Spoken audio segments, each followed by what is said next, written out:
अस्सलाम वालेकुम। आप उसामा गाजी यूट्यूब चैनल देख रहे हैं। इमरान खान साहब पर बहुत ज़्यादा तनकीद हुई, बहुत कुछ कहा गया कि वो जा क्यों नहीं रहे। अब चूँकि फिर फैसला सामने आ गया और धरना भी ख़त्म हो गया कोयटा वाक़े का, कोयटा सानहे के हवाले से जो मच में पेश आया। अब इस पर एक चीज़ बड़ी अहम सामने आ रही है कि इमरान खान साहब दरअसल में पहले ही दिन जाना चाहते थे, पहले ही दिन जाना चाहते थे लवाहिकीन से इजहार ताज़ियत के लिए। लेकिन उसके बाद क्या हुआ कि वो फौरी तौर पर नहीं गए।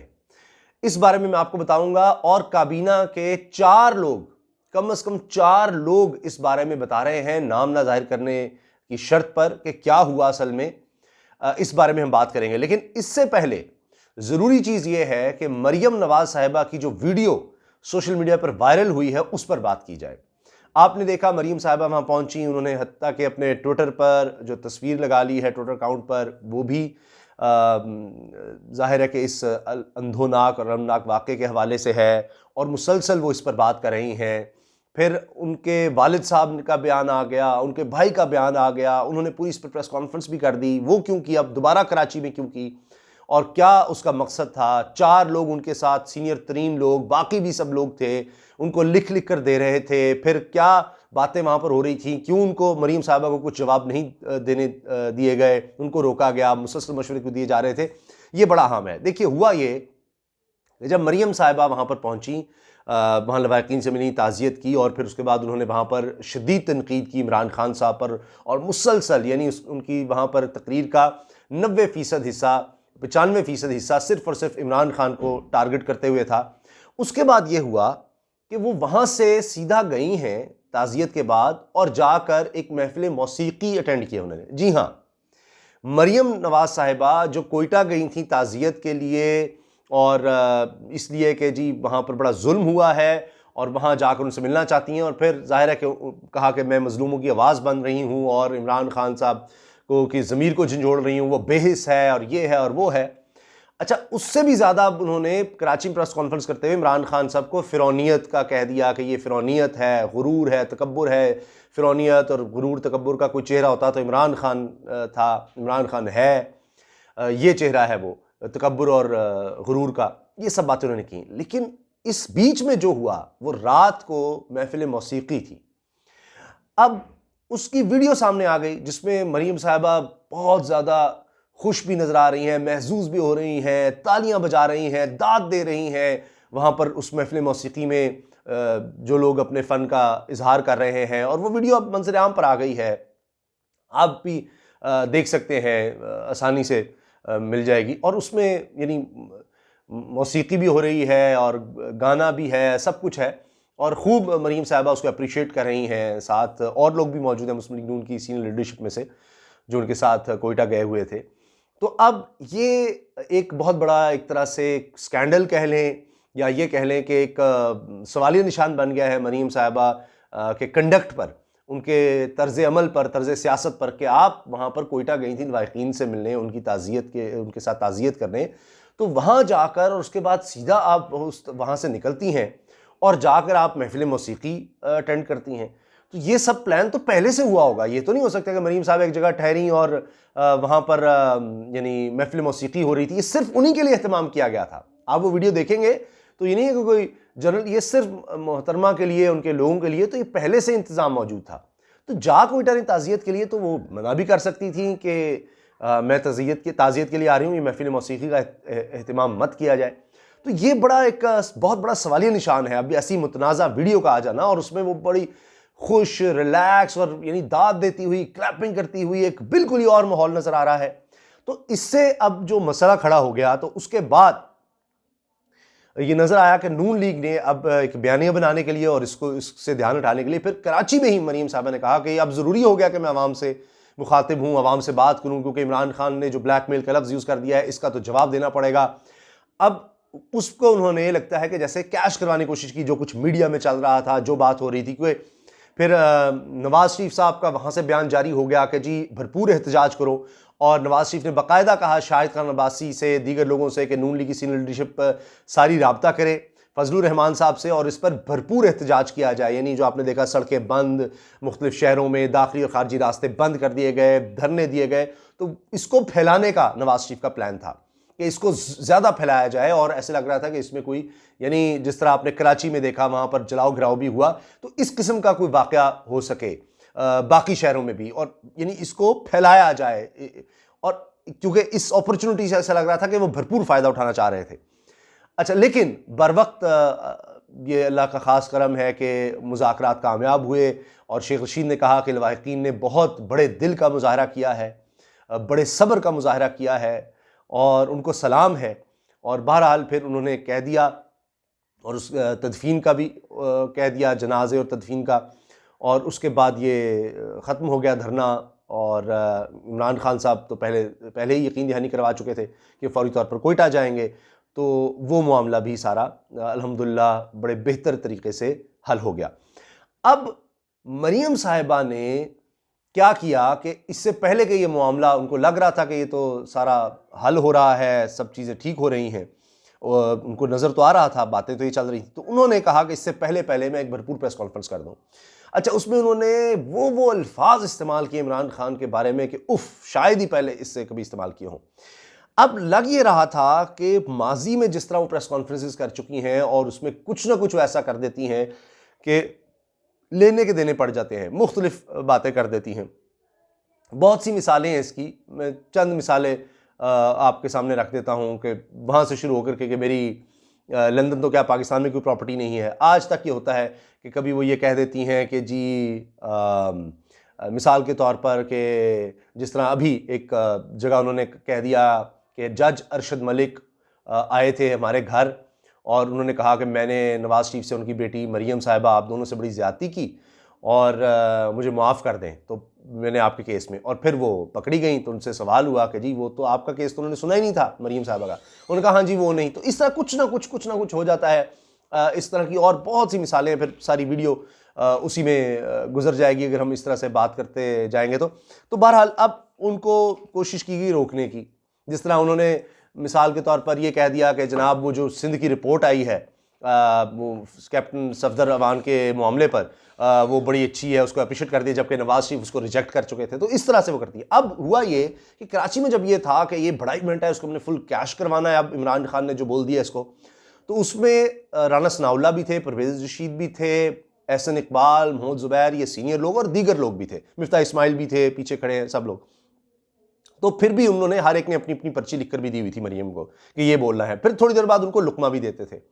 लेकिन जहां सब लाजवाब हो गए, कोई जवाब नहीं मिला, हत्ता कि फिर उन्होंने मरियम को हटा दिया कि अब इसका जवाब ना देना वरना बड़ा बुरा होगा, क्योंकि अगर मरियम इसका जवाब देंगी तो जाहिर इसका जवाब तो है नहीं, तो फिर और ज़्यादा बड़ी खबर बनेगी और हम तो सिर्फ आपको अब बना रहे हैं।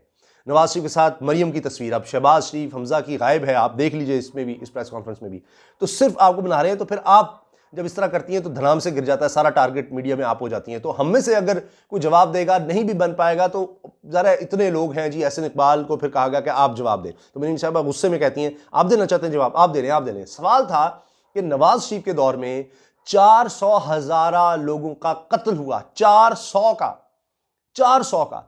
तो नवाज शरीफ तो एक मरतबा भी नहीं गए, एक मरतबा भी नहीं गए कोयटा जाकर उनसे कोई ताज़ियत की हो जब वो वज़ीर-ए-आज़म थे। तो अब ये बातें क्यों हो रही हैं? यानी ये सवाल सिर्फ इतना था कि 400 दफ़ा हुआ तो नवाज शरीफ कितनी दफ़ा गए, तो इसका कोई जवाब ही नहीं था, वो कभी गए नहीं। तो एहसन इकबाल साहब को भी बीच में आना पड़ा, पर्चियाँ और बाकी जो लुकमे दिए जा रहे थे वो सब नाकाम हो गए, क्योंकि कह रहा था जाने दें, आगे चलें, और इस तरह से।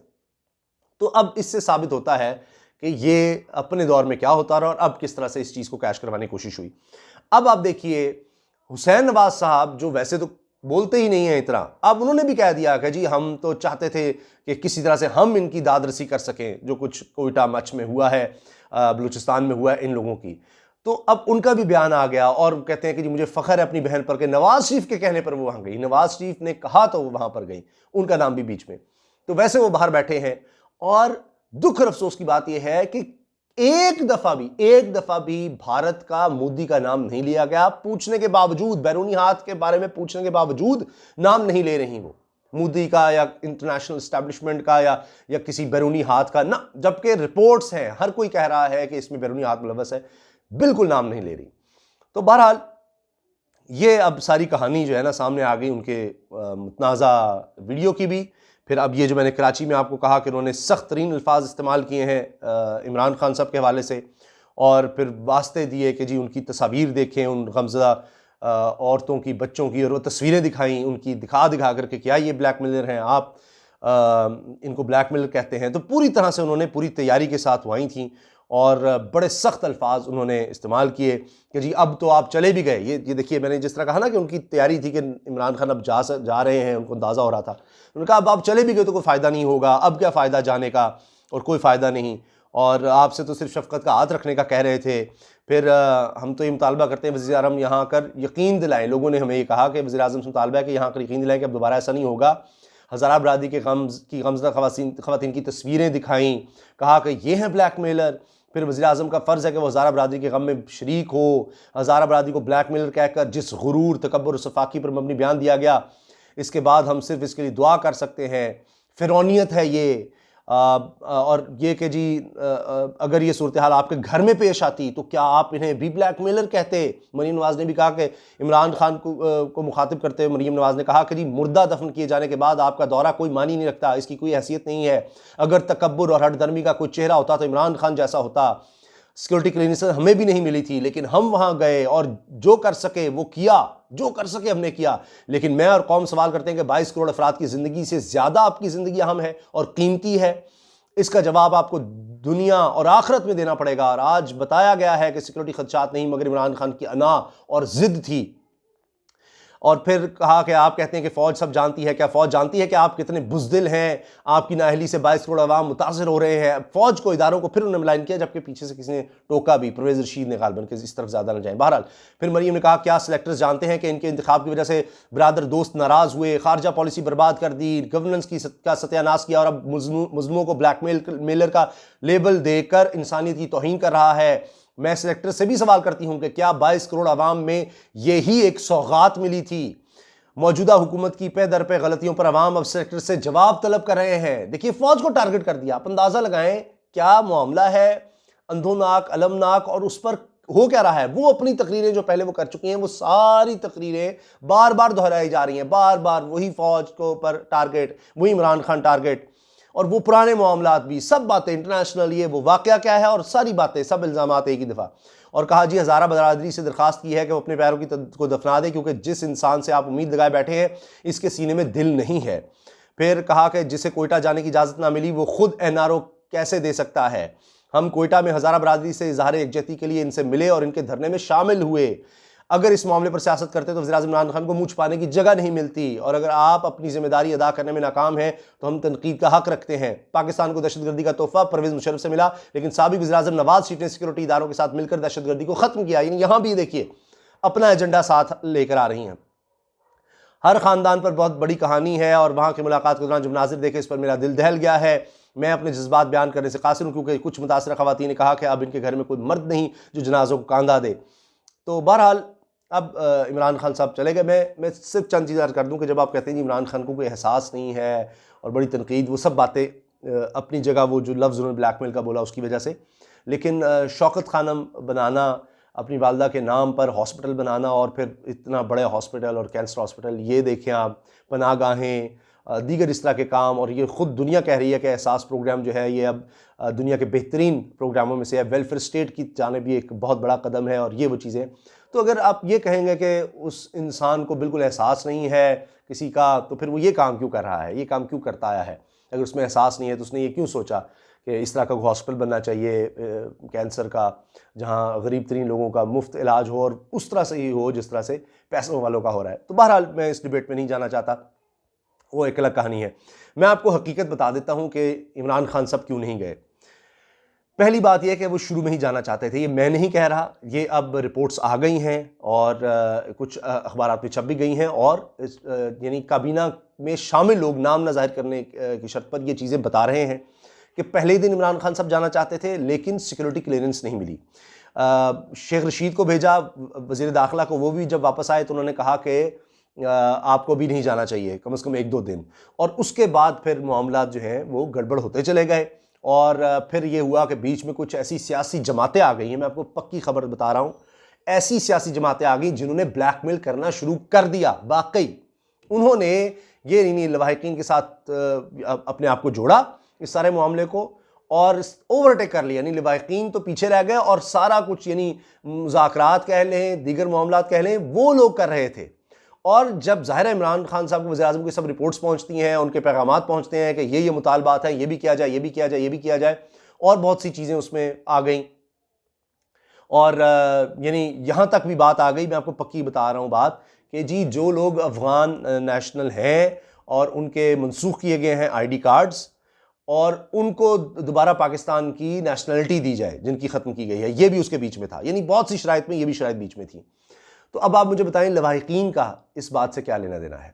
तो बहरहाल एक लंबी बात है, मैं बस आपको अर्ज कर रहा हूं कि अंदर बहुत सी चीज़ें ऐसी आ गई और ये वो लोग थे जो आगे आ गए और ये वाकई ब्लैकमेल कर रहे थे। तो जब ये बात हुई तो इमरान खान साहब ने तकरीर में उन लोगों का हवाला दिया था कि ये जो आप शराइत लगा रहे हैं, लगवा रहे हैं, लवाहिकीन के साथ तो पूरी कौम खड़ी है ज़ाहिर है, तो उनके हवाले से उन्होंने कहा कि ये जो कह रहे हैं कि जनाब हम तब तक नहीं, क्योंकि उनको उनके जज्बात को लेकर सामने वो जमातें आ गई और उन्होंने अपने मकासद जो है ना वो भी साथ रख दिए। तो उस वजह से फिर इमरान खान ने, प्राइम मिनिस्टर ने, ये ब्लैकमेल का लफ्ज़ कह दिया। तो बहरहाल अब ये सारी कहानी सामने आ गई है, मैंने आपको बता दिया है, और ये चीज़ें आप कंफर्म कर सकते हैं कि वो शुरू में ही जाना चाहते थे, लेकिन फिर बीच में ये 1-2 दिन का डिले सिक्योरिटी की वजह से आया, क्लियरेंस उनको नहीं मिल रही थी। वज़ारत दाखिला भी, ज़ाहिर है वज़ीर-ए-आज़म बग़ैर इन चीज़ों के जा ही नहीं सकता, वो जितनी मर्जी कोशिश कर ले। मिसाल के तौर पर जो उनके साथ लोग होते हैं उनका ये फ़र्ज़ होता है, उन्होंने ये मेक श्योर करना होता है कि जनाब ये प्रोटोकॉल जो है या ये सिक्योरिटी के बगैर वज़ीर-ए-आज़म नहीं जा सकता। तो वज़ीर-ए-आज़म इस चीज़ का पाबंद होता है, कोई भी वज़ीर-ए-आज़म, इमरान खान हो या कोई और हो, वो इन चीज़ों का पाबंद होता है। वो अपनी बिल्कुल को बादशाह नहीं होता कि वो बस अपनी मर्जी और उनको मानना ही है दूसरों को। सिक्योरिटी उनकी जिम्मेदारी है और ये नहीं हो सकता कि वो प्राइम मिनिस्टर को अपनी मर्जी करने दें कि जिस वक्त जब चाहें जहां चाहें वो चले जाएं। एक मिनिमम सिक्योरिटी हर जगह के लिहाज से। आप देख लीजिए अचानक जब पनाहगाह का दौरा करेंगे, यानी लंगर खाने का दौरा करेंगे, तब भी आप देखिए कम से कम सिक्योरिटी जो होती है एक मिनिमम रिक्वायर्ड वो उनके साथ होती है। ये भी तब जब अचानक दौरा होता है, जब पता है कि कोयटा जाना है, किसी भी वक्त आ सकते हैं, और फिर हालात ऐसे हैं कि वहाँ क्या हो सकता है, किस तरह लोगों को इश्तियाल भी वहाँ दिलाया जा सकता है, कुछ हो सकता है। तो इसलिए बहुत सी चीज़ें होती हैं। तो इमरान खान साहब भी इन चीज़ों की क्लियरेंस मिले बगैर फैसले नहीं कर सकते। इजाज़त दीजिए, अल्लाह हाफ़िज़। पाकिस्तान जिंदाबाद।